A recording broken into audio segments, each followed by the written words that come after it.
Chers amis, je suis Monseigneur Marcel Danfous, évêque du diocèse de Sault-Sainte-Marie. Qui que vous soyez, où que vous soyez, bonne nouvelle pour vous. Dans notre Église diocésaine, il se vit de grandes choses dans des situations bien ordinaires. Nous croyons que le Seigneur marche avec nous et nous espérons qu'aujourd'hui, vous pourrez le découvrir davantage en rencontrant des personnes passionnées pour le Christ. En tant que pasteur de cette Église diocésaine, je vous remercie de vous joindre à nous. Bonne émission. Merci d'y être.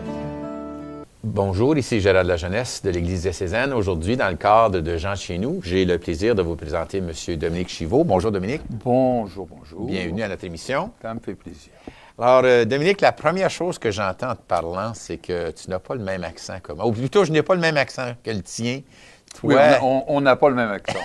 Le tien vient d'où? Pour toute l'importance que ça a. Ben, mon accent vient de la France et puis de Paris, là où je suis né, en 1947. Donc, je suis un enfant de l'après-guerre. L'après-guerre, oui. Et on va dire papy boomers, mais avant ça, j'ai été un baby boom. OK. Hein? Alors, tu es né dans l'après-guerre. C'était quoi à ce moment, toi, quand tu grandissais, la France qui se remettait sur ses pieds?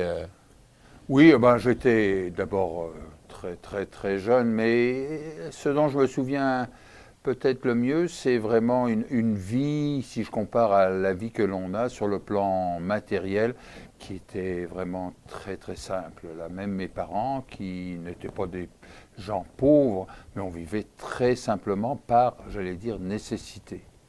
Hein, Pauvre, mais pauvre, ça ne veut pas dire mal pris. Est-ce qu'on était confortable? Est-ce que quand même on pouvait se permettre des choses? Ou est-ce que c'était les sacrifices absolus? Disons que la vie d'après-guerre n'est pas comparable à la vie que l'on mène ici, on va dire en Amérique du Nord en tout cas, pour la plupart des gens. Mais je dirais simplement que on vivait simplement, c'est-à-dire où finalement il n'y avait pas encore cette idée de consommer pour consommer et n'être jamais satisfait de ce que l'on a. Et c'est l'époque à laquelle on vit quand même, il faut le reconnaître. Hein. On n'est pas épargné par ça. Non, on est c'est tous vrai. pris par cette société de consommation. Alors, ce n'était pas le cas. Ce n'était pas le cas. Je me rappelle, surtout quand j'avais 10, 12, 15 ans, les grandes chaînes de magasins, ça n'existait quasiment pas. C'était davantage des petites épiceries. On faisait des courses, on le fait encore aujourd'hui dans la région parisienne, là, ou même partout en France. Il y a des grands centres d'achat, mais il y a encore des gens qui font leurs courses quasiment tous les jours. C'est pour les épiceries, en tout cas. Ça fait partie de ça fait partie de la culture, ça. OK. Oui. Et c'est pas mal non plus, parce que tu manges plus frais, tu profites davantage des aubaines du moment, enfin bref, oui. Alors toi, tu grandis, tu as eu combien de frères et sœurs? Un frère, une sœur, je suis l'aîné. De 3. Donc 3, OK. oui. Puis, à ce moment-là, je ne sais pas encore aujourd'hui peut-être, mais à ce moment-là, est-ce que les gens avaient leur propre maison? Est-ce qu'on vivait en appartement? On vivait davantage. Dans la région parisienne, la plupart des gens vivent encore aujourd'hui, je dirais, dans des appartements, alors qui sont de différentes valeurs. Hein. Tu as des condos qui sont luxueux, etc. Puis tu vis aussi dans ce qu'on appelle les HLM, habitations, loyer modéré, c'est-à-dire où finalement, les gens payent peu. Donc, c'est des appartements qui sont subventionnés par le gouvernement. Mais en même temps, c'est souvent... c'est pas tellement les appartements comme tels qui sont défectueux, c'est que tu rassembles dans un même endroit tous les gens qui, finalement, n'ont pas ou peu d'argent. Puis, on voit en France, c'est une vraie calamité. Quand le département 93, pour ne pas le nommer, c'est le département où se trouve la majorité des Maghrébins, des Noirs qui vivent dans la région parisienne, et depuis plusieurs générations. Puis ça, c'est pas acceptable et puis ça pose beaucoup de problèmes sur le plan social. OK.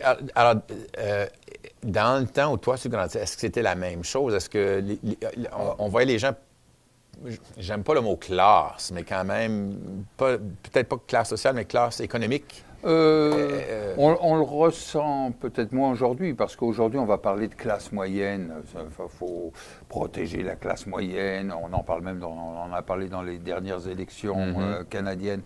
Finalement, classe moyenne, je dirais, c'est tous ceux qui travaillent au-dessus du salaire minimum. C'est-à-dire, alors il y a la petite classe moyenne, et puis tu as ceux qui sont bien à l'aise quand même, sans être très, très riches, ne sont pas millionnaires.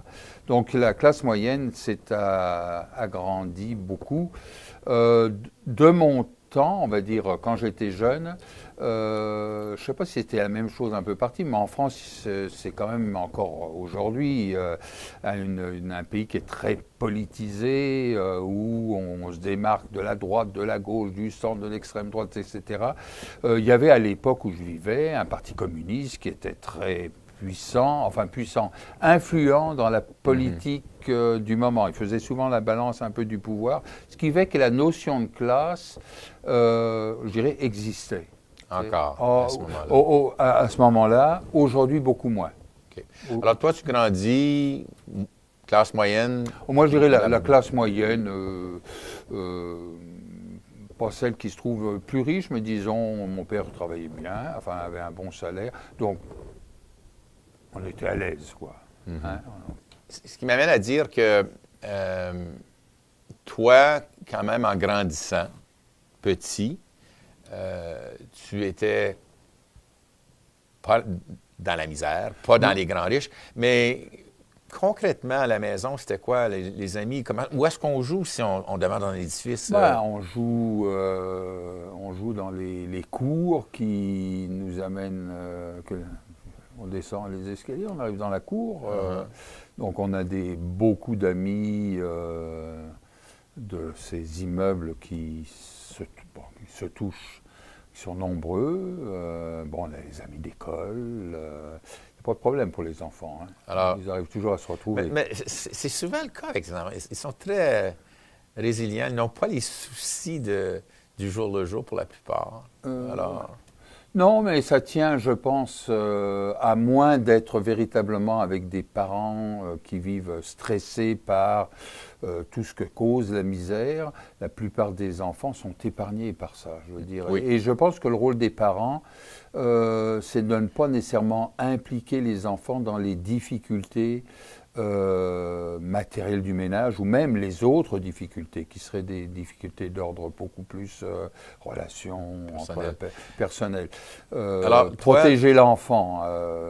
L'enfant découvre par lui-même déjà beaucoup de ce qu'il ne va pas. Hein. Alors, quand tu regardes ça, toi, comme aujourd'hui, avec ta perspective, tu as vécu ça dans un monde assez protégé. Peut-être pas protégé de ce qui se passait, mais assez bien dans ta peau, bien avec tes amis, sans trop de soucis avec ce qui se passait. Ça tient aussi peut-être au caractère que j'ai profondément, c'est-à-dire où finalement j'aime bien les gens, je n'étais pas quelqu'un qui posait particulièrement problème. Si on demandait mes parents, j'ai dû leur jouer toute une série de tours, mais pas un... Et je pense aussi, il y a quelque chose qui est quand même sans doute intéressant à dire. Si je parle de mes 15 ans et les 15 ans de jeunes aujourd'hui, la vie était nettement plus facile. Oui. Pour les jeunes et sans doute pour les parents. Alors, des lectures que j'ai faites, je sais que la façon que l'école se présentait était différente chez vous, en France, que ça l'était ici. Comment ça fonctionnait, ça? On commençait le lundi? L'école commence partout pareil. On ne travaille pas le samedi et dimanche d'habitude. Hein, donc, on travaille la semaine. On fait des heures... Encore aujourd'hui, je pense, des heures un petit peu plus longues, mais on a un bon arrêt entre midi et souvent 1h30, donc au moins 1 heure d'arrêt. Les jeunes mangent à la cantine, ce qui m'a toujours surpris ici, hein, de manger dans une salle de classe ou de manger au secondaire dans une cafétéria où il n'y a pas grand-chose de repas. Mais il me semblait qu'il y avait de l'école le samedi. Il pouvait y avoir de l'école de samedi pour souvent les plus hautes classes, hein, quand tu arrives OK. au Alors, c'est pas secondaire. généralisé.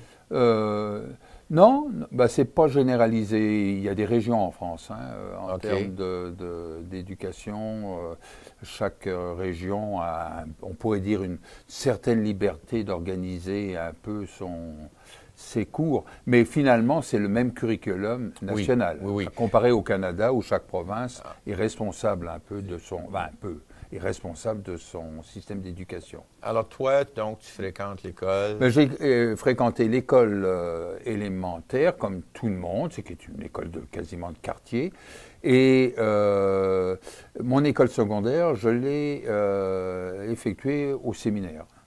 Je dirais grâce, parce que je remercie, j'allais dire encore ma tante qui est encore en vie, 95 ans le 15 octobre dernier, qui a perçu chez moi, on pourrait dire, une vocation religieuse et a convaincu mes parents que ça serait bien que je fasse mes études dans ce milieu-là.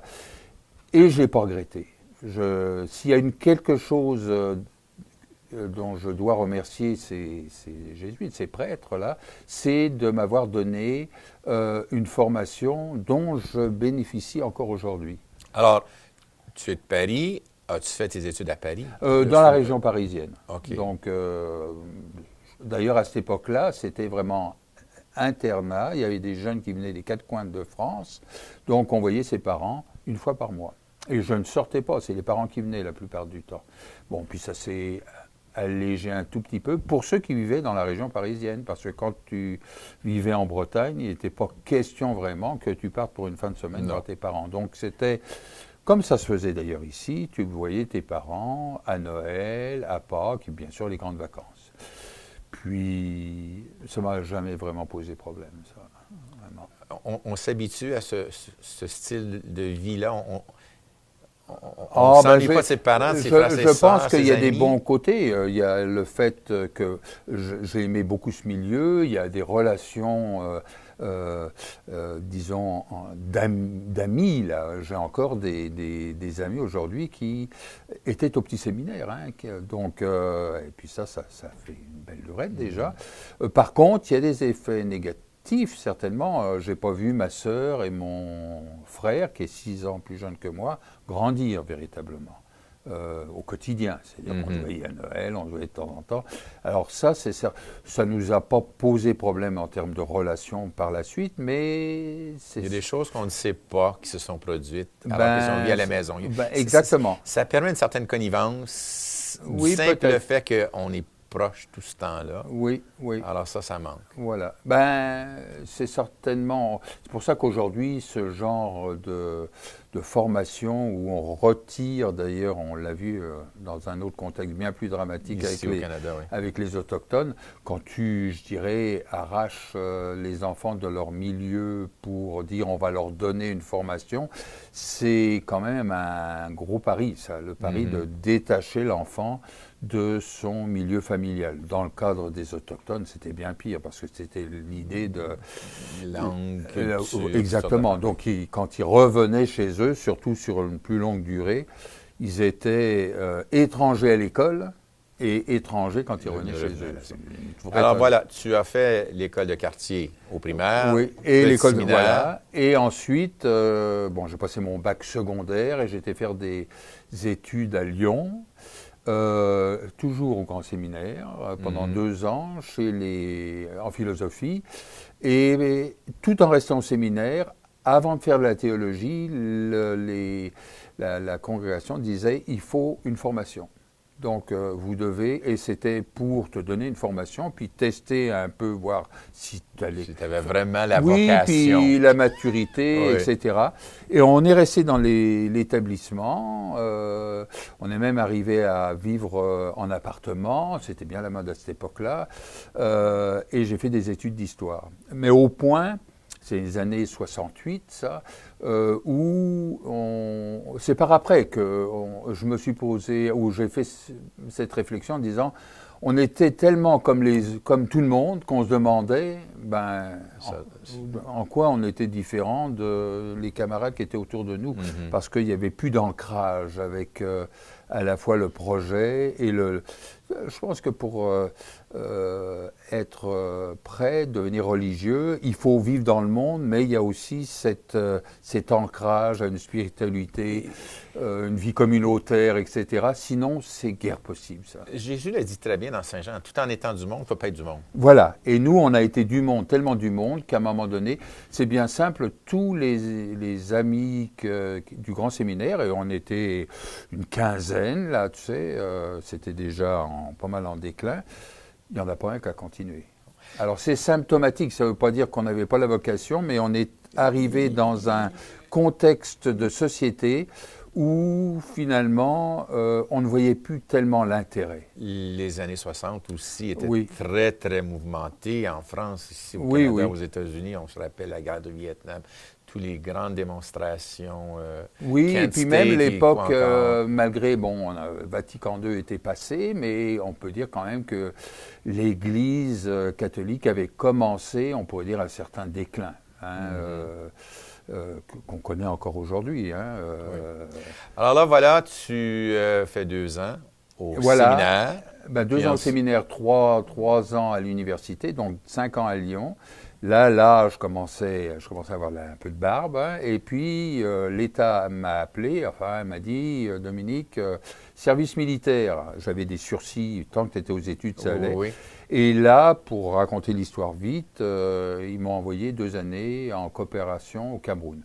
2 années qui ont été fondamentales dans ma vie. Puis, je m'en souviens plutôt à la blague, dans le sens où, comme jeune diplômé, tu sais, on dit « Oh, je vais aller enseigner aux Africains, tatati, tatata. » Leur montrer comment faire. Voilà, c'est à peu près temps qu'ils s'ouvrent assis et ça. Bon, puis c'était pas dit dans un contexte négatif, méchant. Sinon qu'on était quand même un peu europocentrique, on nous l'a reproché, on l'est encore un peu. Mais je suis revenu en disant... Je ne sais pas ce que je leur ai appris, sans doute quand même un peu d'ouverture sur certaines choses, mais ils m'ont donné 1000 fois plus. Je suis revenu d'Afrique avec un regard sur le monde qui était quand même différent, c'est-à-dire une ouverture à un milieu que je ne connaissais pas du tout. La vie à l'africaine, et peut-être même l'idée que, pays en voie de développement, etc. Et c'est vrai, quand on comparait notre vie avec la vie de plusieurs de ces familles africaines, sur le plan matériel, on dirait, oui, c'est un peu juste de nos points de vue, mais quand même au niveau de la vie générale, l'ambiance, les valeurs, je ne voudrais pas dire qu'il faudrait réduire l'Afrique à la pauvreté. C'est des gens qui ont beaucoup de choses à nous donner, encore aujourd'hui. Oui, moi je suis très, très friand des conférences TED et j'ai entendu un commentaire, ce commentaire-là, exactement, dire « il ne faut pas réduire l'Afrique à la pauvreté, il y a une richesse ». Voilà. Okay. Alors, ils ont beaucoup à nous apprendre aujourd'hui. Ça ne veut pas dire qu'il ne faut pas, j'allais dire, concevoir un avenir meilleur sur le plan matériel, de développement, etc. Je suis entièrement d'accord. Mais certainement pas notre modèle, en tout cas. En disant, plus vous en avez, plus riche vous serez. Alors qu'aujourd'hui, on commence à dire, sobriété, moins vous en avez, peut-être que vous aurez la chance de trouver le bonheur. C'est ça. Alors là, voilà, tu termines le service militaire. Et ensuite, durant ces 2 ans, je rencontre une Canadienne qui, dans un contexte différent, fait 2 années de coopération. On décide de se marier. On arrive au Canada. Et c'est la naissance de notre première fille, Sarah, qui va avoir 40 ans au mois de mai prochain. Malheureusement, cette relation n'a pas pu continuer pour de multiples raisons. Donc, je passe à travers des années plus difficiles.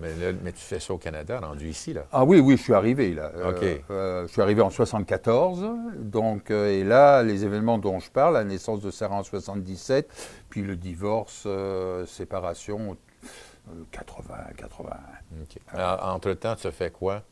Alors, tu arrives au Canada. Ah oui, pour alors faire entre-temps, quoi, là? oui, ben, entre-temps... C'est bien beau être marié, peut être en oui, amour. oui, ben, c'est intéressant. Entre-temps, bon, ben, il y a toutes les, disons, l'adaptation à un nouveau pays. Bon, pour moi, ça a été sans doute les hivers. Ça paraît trop... Ben, on regarde, ça fait des années que je suis là. Et les hivers sont toujours toujours pareil, un peu mieux préparé. Mais les 2 premières années, un peu la déprime. Hein, parce que tu te dis, c'est pas possible, il fait froid, il y a de la neige, c'est pas possible. Puis à fait, aujourd'hui, j'aime l'hiver, à part des journées où c'est vraiment des moins 40. Oui. L'obstacle un peu de l'anglais, j'avais la chance de parler le français. Ça, c'est quand même quelque chose. Comparé à des gens qui arrivent et qui n'ont aucune des 2 langues, ça, c'est véritablement un obstacle majeur pour l'intégration. Donc, je me mets à fond à l'anglais, d'autant plus que pour entrer à l'École des sciences et éducation, à cette époque-là, il fallait avoir la 13e, le English. Bon, et ça semblait pas négociable à l'époque, donc je me suis lancé. Pour n'importe quel... si tu voulais continuer à l'université, tu n'avais pas le choix, il fallait que tu aies English, absolument. Voilà, alors tout ça pour dire simplement, et puis j'en suis fier aujourd'hui, cours pour émigrants, et en espace de 6 mois, j'ai obtenu mon diplôme de 12e année en anglais, en ne disant pas un mot.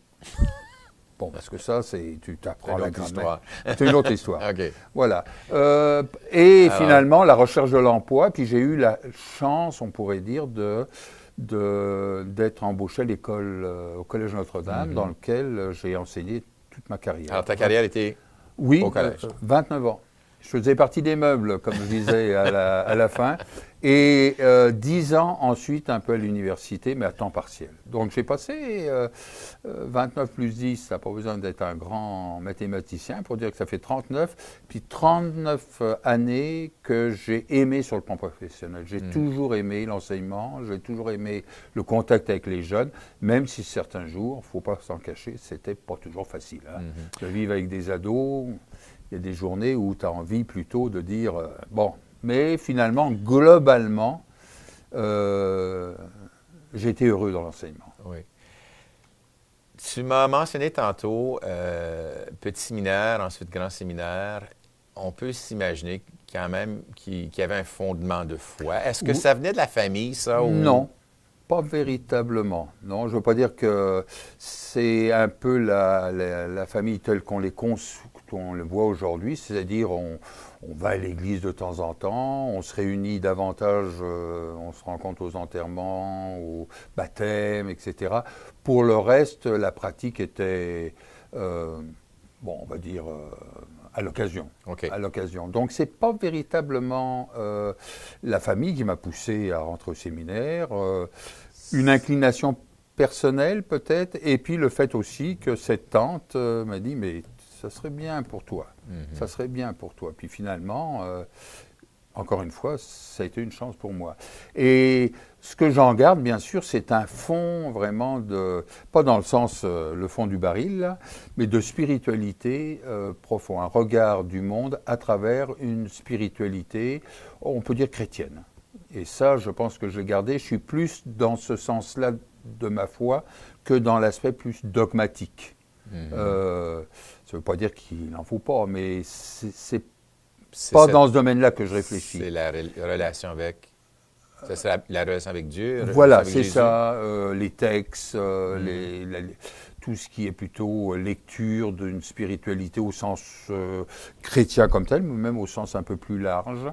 Et la Bible, par exemple, c'est encore quelque chose que je consulte comme une source d'inspiration. Moi, je me souviens de toi quand j'ai été curé pendant 9 mois à La Toussaint, fin des années 80, puis maintenant à Sainte-Anne, c'est certain. Avoir ce fondement, parce que c'est de ça que tu parles, ça donne quoi à Dominique aujourd'hui, ça?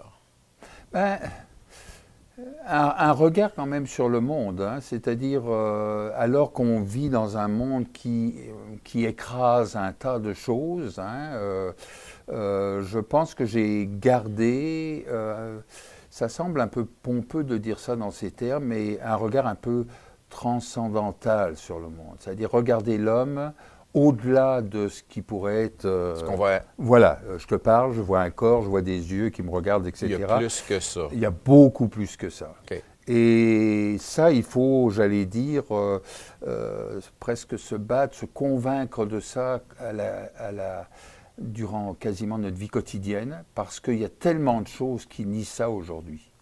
Hein, où finalement, encore une fois, je pense que le monde dans lequel on vit, et entre parenthèses, je me projette pas en disant le monde qui est là-bas, c'est-à-dire mon monde à moi, Oui. dont je suis moi-même responsable. Je ne suis pas un ange, c'est-à-dire je critique le monde de la consommation, mais en même temps, j'en suis un produit.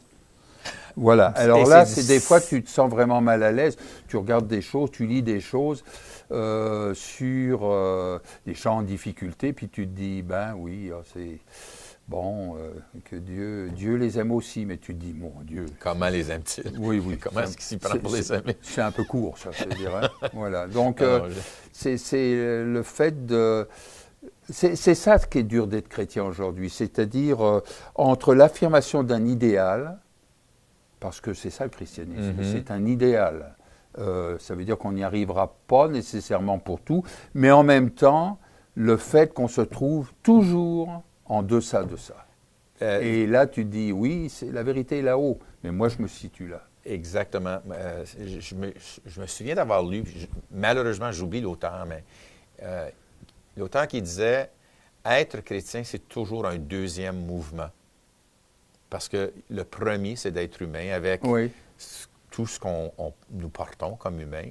Et pour avoir justement ce cœur chrétien, cet effort que tu mentionnes maintenant, hein, il faut y travailler, il faut avoir un fondement, il faut s'inspirer en quelque part, il faut aller puiser. Et puis, éventuellement, on arrive à poser des regards, développer des attitudes, avoir des gestes qui ressemblent à l'idéal, qui s'approchent de l'idéal, et on retourne dans notre humanité, et encore, il faut exactement. Se dépasser. Et c'est pour ça que le christianisme, véritablement, c'est vivre une spiritualité, mais à travers un engagement. Tu ne peux pas être chrétien sans, j'allais dire, tendre la main aux autres à travers de multiples façons. Ça peut être déjà dans la vie familiale, mais moi j'essaie de le faire humblement, à travers Développement et Paix, à travers mon bénévolat à Maison Vallée. Je ne peux pas concevoir un christianisme qui serait simplement un christianisme, sauf pour quelques personnes qui ont une vocation particulière, qui seraient simplement des gens qui contemplent, là, qui pensent que Dieu se trouve simplement, il est juste pour moi. Là. Puis, bon. Tu as dit, il faut tendre la main. Je te tends la main en remerciement. Voilà. Merci, Dominique. Bon. Merci bien de nous avoir accompagnés encore une fois avec des gens de chez nous. À la prochaine.